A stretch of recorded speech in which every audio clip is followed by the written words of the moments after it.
you bring up a good point that I think many Christians don't realize, and that is the Old Testament covenant was just for Israel. It's not for anybody else. And the same thing can be true in some of the biblical commands. To Old Testament Israel, the situation was different than in the new covenant today. And so while the commands may change, the value behind the command doesn't change.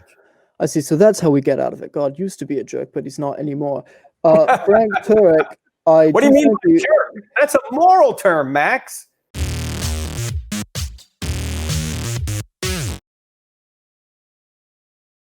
All right, everyone, welcome to another episode of Atheist's Advocate. I'm your host, Maxwell Yates. Today, we will be debating the topic of morality. I have brought on with me Dr.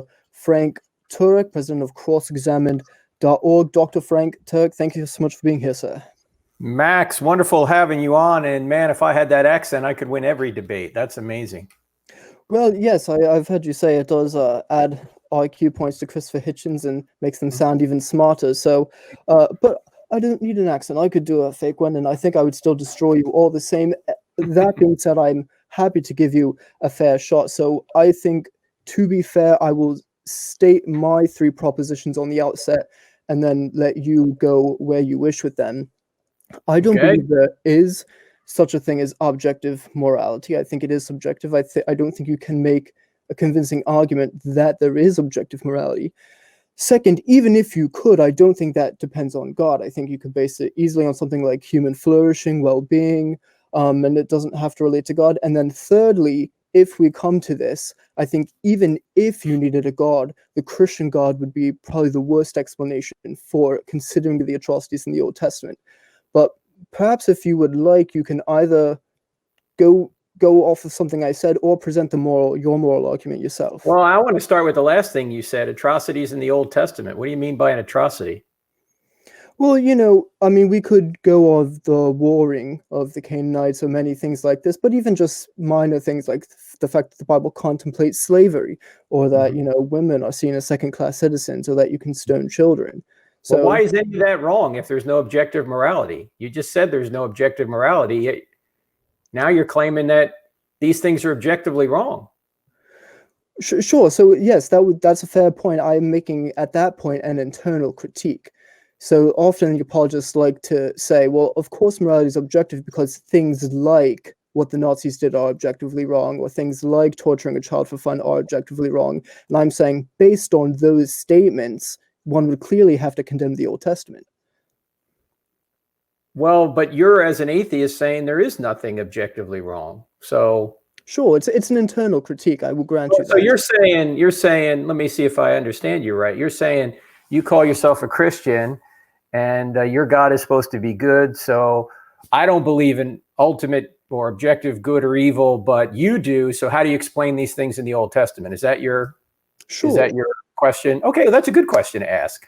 And there's a lot of different ways of dealing with those issues. In fact, my friend Paul Copan has done a wonderful job in his book, Is God a Moral Monster? And, we could go into each one of those individually if you want. But one of the ways to obviously look at this is to say that what might be considered wrong for human beings isn't necessarily wrong for God. Like, for example, we can't just indiscriminately kill human beings. We can't end somebody's life. That would be immoral. And God says, thou shalt not murder. But it's not wrong for God to take somebody's life. God is the creator of life, and he is the sustainer of life, and he can resurrect life. We can't do that. God can. So if God decides that someone should die for whatever reason, that's up to him. And of course, if Christianity is true, people don't die. They just change locations, right? They go from this location, this life, to the next life, and it's up to God when that happens. Now, you could, to use a phrase we often use, the devil's in the details. You have to look at each one of these issues, whether you're claiming slavery or was it wrong for God to kill the Canaanites. You have to look at each one of those individual instances and unpack them. But from an atheistic perspective, there is no way to claim any of those things are really right or wrong, because as you just pointed out, from an atheistic perspective, nothing is ultimately right or wrong. Now, let me go back then to your first point when you said that, okay, there are no objective moral values or objective moral obligations. Actually, I don't have to convince you that that premise is false, because you already know it's false. Your intuition your basic intuition that torturing babies for fun is stronger than any sort of argument you could give for atheism.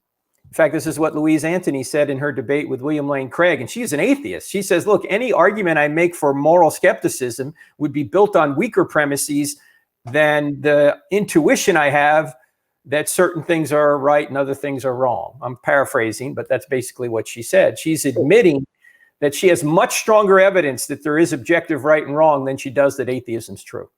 Mm-hmm. And yet she is an atheist, of course. Yeah, she is an atheist. Well, look, just because people admit something that doesn't comport with their worldview doesn't mean that they're necessarily going to convert to the other worldview. In fact, it was David Silverman I had a debate with. As you know, he used to be the president of the American Atheists, and we got into a discussion about the Holocaust, and I kept saying to him, how can the Holocaust be declared objectively morally wrong if there's no God? And he finally, at the end of this exchange, said, well, you're right. The Holocaust wasn't objectively morally wrong. Now, Max, this guy is a Jewish atheist, and he didn't think the Holocaust was objectively morally wrong. And I said to him, look, if your worldview is telling you that the Holocaust is not objectively morally wrong, you've got the wrong worldview. Change your worldview. Don't change your very strong intuition that murdering people is wrong. You already know it's wrong. Mm. Well, so I would like to go back to rewind and then come back to what you just talked about with intuitions. Going back to what you said about, well, if God exists, then he has the right to take life. We as humans don't. But of course, this depends on your interpretation. Many different Christians have different interpretations of what God is. And so if we're saying God is the basis of morality, that relies on a God that we can't demonstrate, can't prove, and yet we're supposed to rely on interpretations of people reading the Bible. Some would say he can take life, some would say he can't. And so I think it just gets very messy at that point. As far as intuitions... No, let me just mention something there, because that's a good point. When you're pointing out that Christians disagree, well, scientists disagree over the natural world, right? We have different interpretations of gravity. We have different interpretations of the quantum world. That doesn't mean that there is no objective natural world just because people disagree. Similarly, there may be people that disagree over moral right and wrong, but that doesn't mean there is no objective realm of moral reality. Just because people disagree, see, that's an epistemological issue, how you know something. Sure. And that doesn't necessarily mean that the ontological nature of something is ambiguous. It might be well known that certain things are right and certain things are wrong, and it may be denied in another area, but that doesn't mean that there is no objective morality. One is an epistemological issue, the other is an ontological issue.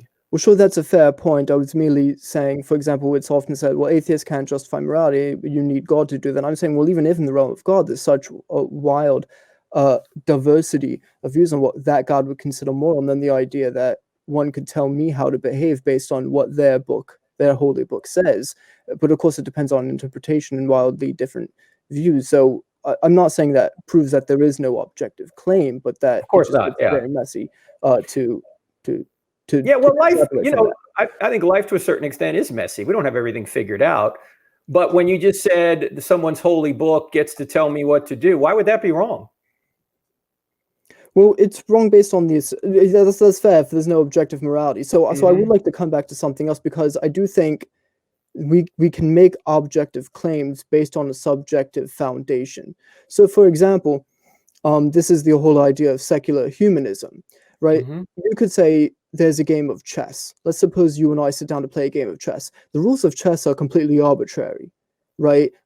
People invented the board, they invented the rules, they invented how the pieces move, and this and that. And so it's very arbitrary in that sense. But once you and I sit down to play chess, we can make objective claims about which moves are better. As soon as we decide one of us wants to win, or that at least we don't want to lose, we can make objective claims about which moves are better, what you should do, what you ought not do in pursuit of that goal. And the whole idea of secular humanism is, sure, there's nothing about the universe that tells me I have to care about well-being, that I have to care about my fellow citizens. Nevertheless, once we sit down, once we have a society, and we agree we want the good for people, then we can make objective claims, such as what would be better for those people, how we can increase human flourishing. So those are very objective claims. If I say, you telling me what to do based on a holy book, I can say, the system overall may be arbitrary, but within the system of what we want best for our citizens, we can make objective claims that, yes, it would be that it's counterproductive for you to tell me what to do based on what a book says. You can make objective claims once you're inside the subjective game if you've set up the rules a certain way, just like you said of chess. But that doesn't mean that that there's some sort of moral aspect to the game of chess. If the foundation is subjective, everything above it is subjective too. And if you're going to say that the way we discover morality is we determine it ourselves by majority vote, well, it's still a subjective morality. It's just a bunch of subjects getting together and saying, hey, this is what I think is right, and let's all agree. Okay, if we agree, great, we've got this system. Sure, you can have this system, and you can make objective claims within that system. For example, you can say, okay, we said we shouldn't hurt one another or shouldn't steal from one another, but this guy just stole, so that's objectively wrong inside the system. But if the system is still subjective, then, okay, it's just a subjective system based on the whims of the rule makers.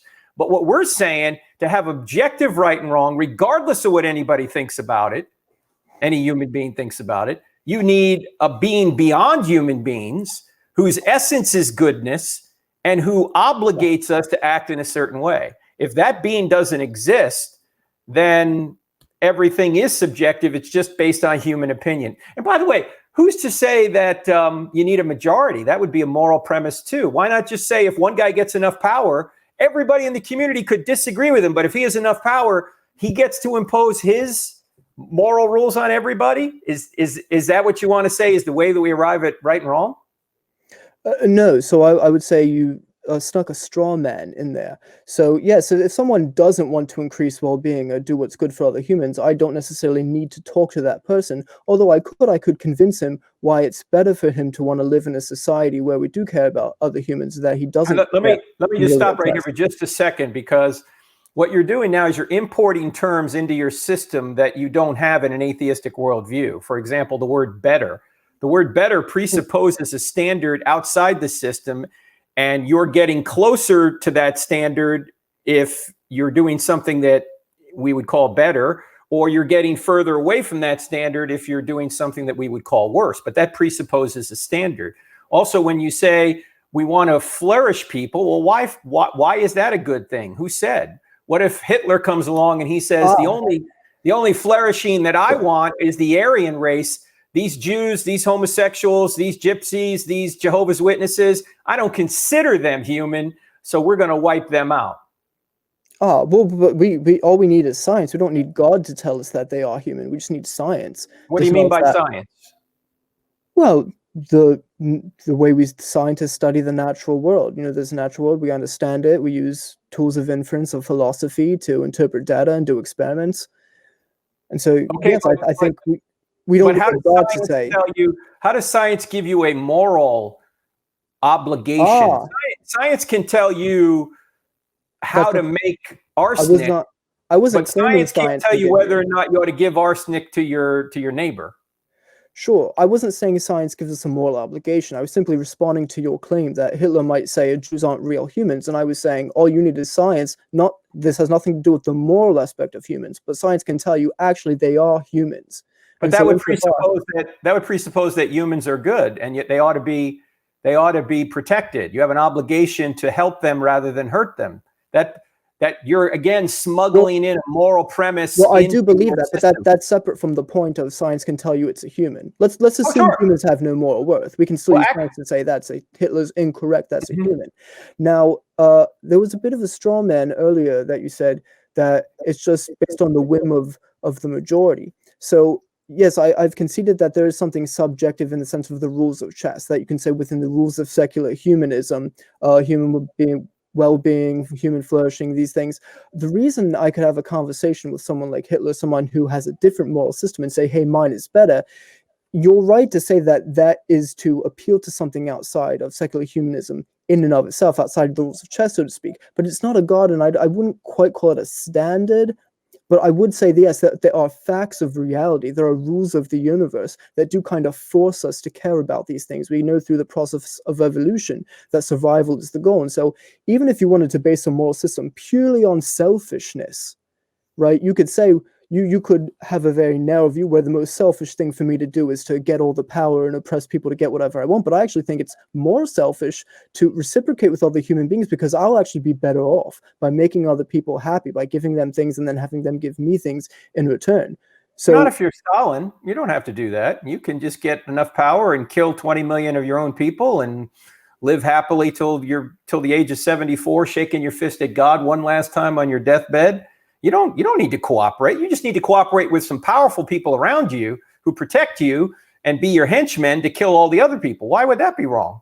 Well, that's an individual example that I would say doesn't span to the broader community. And because a lot of people did that. You could say Hitler tried that, but look how that turned out from him. He ended up blowing his head off. So I'm saying in the short term, yes, you may be able to base it on selfishness and do something like that. It was long term for Stalin. Stalin, nobody took Stalin out. He just died at old age. So exactly, but I'm saying that's an individual example.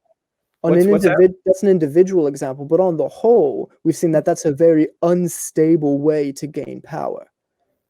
No, it's not. Most dictators gain power and remain dictators for many years, sometimes their entire lives. So it's actually a very effective way to gain power. But again, why would the United States then seem to be head and shoulders above most dictatorships? And what do you mean by head and shoulders? Are you making a moral claim? Well, all I have to really make here is an efficacy claim, is an efficient claim that the United States, even if you just want to talk about our economy or productivity or these things, we're a much more successful overall society because powers are balanced. There isn't just one dictator. Why is that a good thing? What do you mean by success? Well, it's good insofar as that's what we value. I don't think you would find very many people who don't value. Is that objective value or subjective value? Is it really good that human beings flourish because human beings are inherently valuable?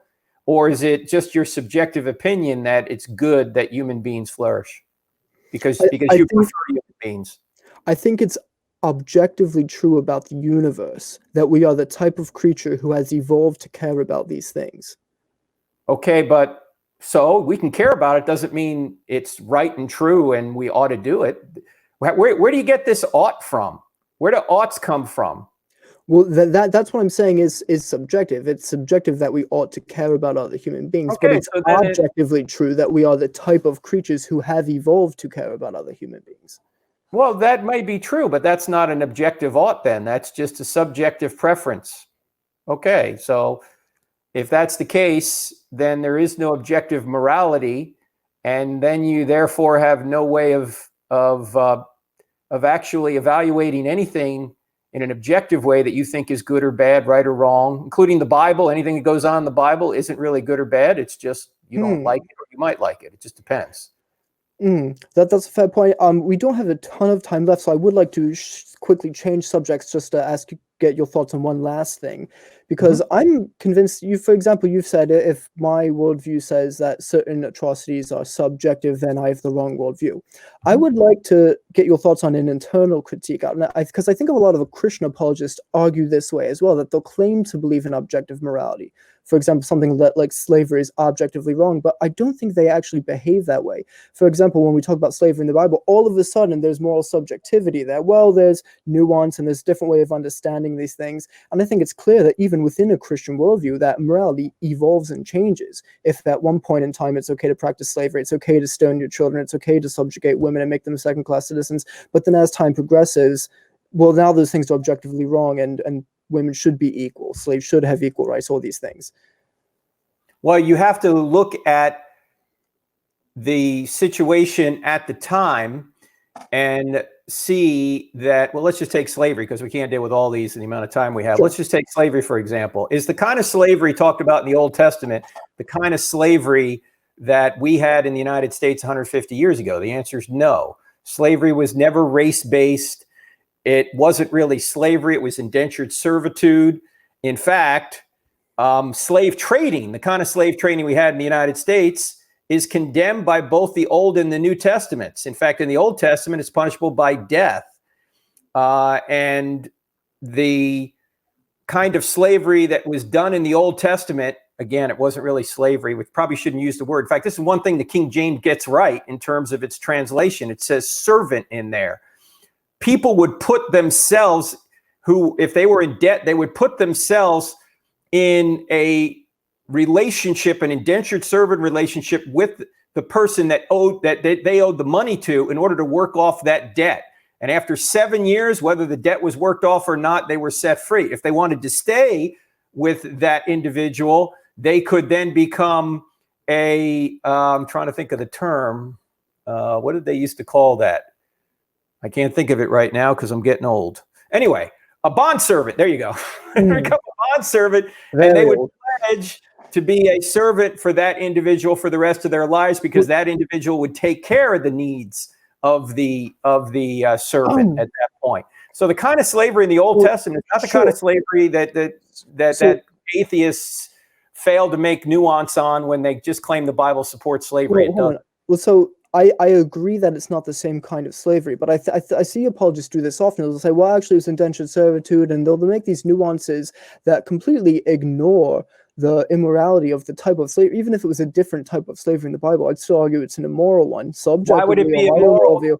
But, well, okay, let's say within your worldview, for example, if you beat a slave, but he lived, he didn't die, well, then you weren't punished. Or, for example, you're saying it wasn't race-based, but, we know that there are certain things that applied to Hebrew slaves that didn't apply to slaves from other tribes, and slaves from other tribes. Servants from other tribes, yeah, servants for other tribes. In fact, even today, if we have a war with a neighboring country or a group of terrorists, we put them in confinement and we force them to work for us. It's called Gitmo, okay? Because we don't want them mustering a rebellion.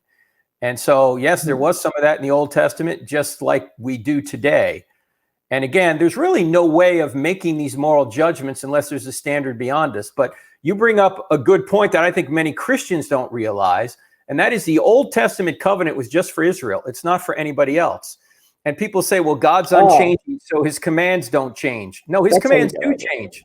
God's commands do change. Why? Because the command is based on the situation, but the value behind the command doesn't change because God doesn't change. In fact, let me just give you a quick illustration of this. When we have young children, we tell our young children, stay out of the street, okay? Once they become teenagers, though, we say, get out in the street and get a job. The command has changed. Why? Because the situation has changed. But the value behind the command doesn't change. When we tell our young kids, stay out of the street, we value them because we love them. It's a command out of love to stay out of the street because we know if they get into the street, they can get hurt. When they become teenagers, we tell them to get out in the street for the same reason. We love them, but they need to get out in the street so they can become productive members of society. So the command is actually opposite, but the value behind the command has changed. And the same thing can be true in some of the biblical commands. To Old Testament Israel, the situation was different than in the new covenant today. And so while the commands may change, the value behind the command doesn't change. I see. So that's how we get out of it. God used to be a jerk, but he's not anymore. Frank Turek, what do you mean by jerk? That's a moral term, Max. It's my moral term, and the facts of the universe dictate subject. The facts of the universe. Okay. So a big hunk of planet gets to tell you what to do. It has dictated through the process of evolution what our beliefs are, what we're going to care about. Wait a minute. If evolution gave us our moral beliefs, it's given us all our beliefs, which means it's given you the belief that evolution has given you your belief. So why should you believe it's true? You would just be a moist robot who's reacting. I can confirm it through experiments. No, but in order to do experiments, you got to be a free thinker. You got to have the ability to follow the evidence where it leads. You can't be a moist robot like an atheist suggests you are. No, I don't believe free will is possible. I did this with Braxton Hunter. I completely destroyed you freely say that? Do you think that? Why would you think that claim is true if you didn't freely come to it? I don't see why I wouldn't. I mean, I think if the reality tells us, if science tells us that there's no such thing as free will, we ought to believe it and accept it. No, science can't tell you. Science doesn't say anything. Scientists do. And if scientists are just molecular machines, if they're just moist robots, no matter what they say, you shouldn't believe because they're just following the laws of physics. They're not reasoning to that conclusion. You got to have free will to come to truth. And if you don't have free will, you can't come to truth. You can only come to truth by accident. And you don't think your thoughts are just an accident. Sure, they're dictated by the laws of the universe, which tend to behave in a rational way. And why do you think that's true? Why would you think that's true then? Well, I find it to be a bizarre claim if you say, well, if someone is determined to say the true thing, why should you believe it? To me, regardless of whether they were determined to believe it or came to it, if they come to the true belief, even if determined, I should believe it because it's true. Well, if they were determined to come to the true belief, then somebody determined it. Who would that be? I see. Now you've smuggled God in, so God has to determine our actions. Of course, that is what Calvinism is. So I might give that to you. Robots. Pardon? Who's programming us? We're AI. Then you're saying we're artificial intelligence. Who's given us this intelligence? Well, no, I would say I believe nature has programmed us through evolution. That's a much more rational process than saying God did it. God just built us. What is nature? Who created nature? Who? Now we're getting back to the cosmological argument here. Wait, why is there a nature? Are we out of time? We agreed to debate. Okay, we're out of time. Yes. Sorry, we're just having fun now. I do. Okay, Christopher, lose the accent. Yeah. Okay. Fair enough. Yeah. So we'll just shift right into this. We got about 5 minutes left. Okay. So what were your thoughts overall? I got to fix my mustache. I'll just keep this. I think you're better than most atheists talking about this. That's good. Now here's one of the most difficult problems about morality. I think for anybody to talk about is there are so many different examples that anybody can throw out at you that you don't have time to answer them all. Like you could go into the Old Testament and talk about, as you said, slavery and Canaanites and, wars and all this stuff, right? That's why you can say in an interview or debate, you can say, okay, well, check out this book, or here's a few points. You can't unpack everything.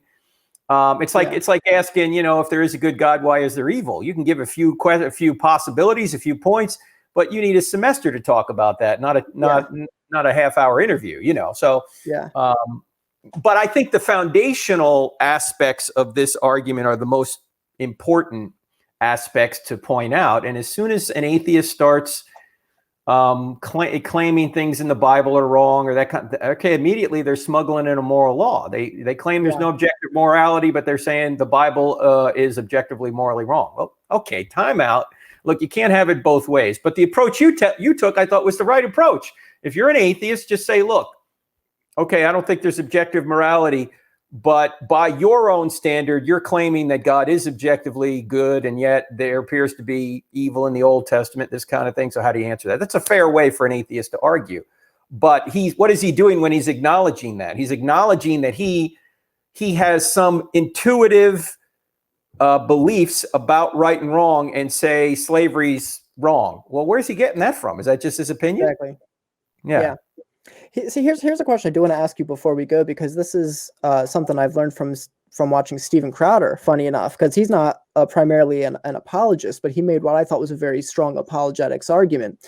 Because, I've heard you say this in and I've said this in arguments too, that you don't need God to know, you don't need to believe in God to know right and wrong, right? Like, because we have the moral law written on our hearts. We talk about that all the time, the difference between epistemology and ontology. But one thing Steven Crowder pointed out was that, for example, if you look at the majority of societies throughout human history, most of them, for example, didn't value forgiveness. They saw forgiveness as a weakness, not a virtue. And so it does seem that maybe on some of the more extreme things like murder or theft, you can kind of have this intuition within oneself without belief in God. But it does seem with more complex things like loving your enemies, praying for those who persecute you, that's unique to modern Christendom that didn't exist in most societies. And so you actually kind of do need a God at that point to tell you that these things are right, and these things are wrong. Yeah, I think that is a good point that Crowder could make. If in fact we do think that loving your enemies is a good thing, of course Jesus did, and if Jesus, I think the scriptures are true, so of course. But one point we didn't have a chance to make was, and you just made it, Stelman, and that is, you don't need the Bible to know right and wrong, basic right and wrong, right? Obviously, there was no Bible for most of history. And despite the fact that only 2% of people lived prior to Christ, those 2% knew right from wrong. And in fact, God judged the entire generation of Noah. They didn't have a Bible. How did he do that? Because the law was written on their hearts. They know right and wrong intuitively. So I think that's a point you can make as well. In fact, when you're having arguments about morality, you don't even need to talk about the Bible. You can just talk about, we hold these truths to be self-evident, that all men were created equal and endowed by their creator with certain unalienable rights. Among these are life, liberty, and the pursuit of happiness. In fact, our country was founded on the moral law, comes from God, the same place the Bible came from, but you don't need the Bible to know certain intuitive truths. And so I think that's a fair point to make. More of a moral law, natural law argument than having to go to the scriptures, because you don't need the scriptures to know basic right and wrong. And then, of course, you could bring up C.S. Lewis, The Abolition of Man, where he points out that every culture has agreed on the basics. He said, you might as well, he said, there's no country, for example, or no land or no civilization that ever thought that, say, double crossing people closest to you was a good thing, or that running away in battle was noble. He said, you might as well imagine a place where 2 + 2 = 5. You can't. Yeah, they may disagree over certain things, but the core right and wrong, they all agree on.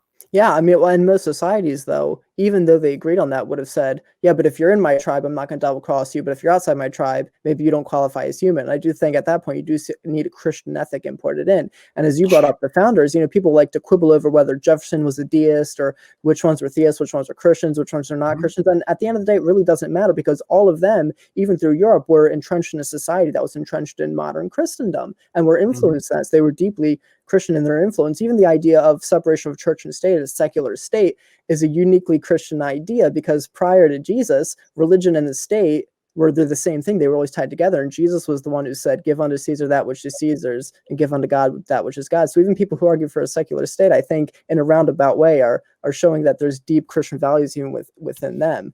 Sure. And even after Jesus, the church and the state were together quite a bit.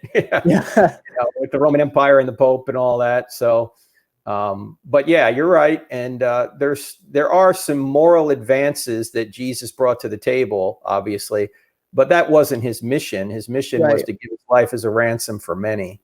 And it's really hard from an atheistic perspective to explain sacrifice. How is that a good thing? If we're just here to propagate our genes, and if people are going to say that's a moral imperative we have, well, how do we propagate our genes if we sacrifice ourselves for somebody else, right? Even somebody not related to us. Michael Monsoor, for example, who jumped on a grenade to save his buddies. Why did he do that? And why do we extol that as a moral virtue? Why did the U.S. Navy name a ship after him, the USS Michael Monsoor? He sacrificed himself. That's why, and that's what love is. And that's what love is. That's what Jesus says. He says, love me as I have loved you. I have a new command. That's how you're supposed to love. What did he do? He sacrificed for us. Yeah. You don't get any evolutionary kind of ethic. Exactly. And that's a great point to make. I'll say, yeah, that's an example of one of those things that I don't think is just intuitive, that I do think you need a Christian worldview or a God. Even if you reject that God, even if you divorce the ontology from the epistemology, I do think that has to be the source, or otherwise you can't make any sense of it. So yeah, I could talk to you for hours about this stuff, but I know you're a very busy man, so I do appreciate you coming on. People, please follow him on Twitter at Frank_Turek. Check out crossexamine.org. All these things. Is there anything I'm forgetting? Yeah, our YouTube channel is doing well, as well as our Facebook page. And we're starting, I don't know when you're going to air this, Stelman, but starting today. Oh, you are? Okay. So March 31st, this coming Monday, we're going to be on every, Lord willing, every weekday through this coronavirus season from 11:30 probably to about 12:30 Eastern time, live. So people can ask questions. We're going to have some guests on too. So like, for example, Natasha Crane is my first guest. She's going to talk about, how parents can make this productive time with their kids during this lockdown, that kind of thing. So people every day at 11:30 can go to our Cross-Examine YouTube channel, Cross-Examine Facebook, or just the Cross-Examine website and watch and even ask questions. So that's another thing we're doing now. We're going to try and do that every day for as long as this lockdown goes on. Awesome. Yeah. And I'll make sure to put links to all that in the description so people can go check that out. Dr. Turek, thank you so much for being here, brother. And I hope to get you back soon.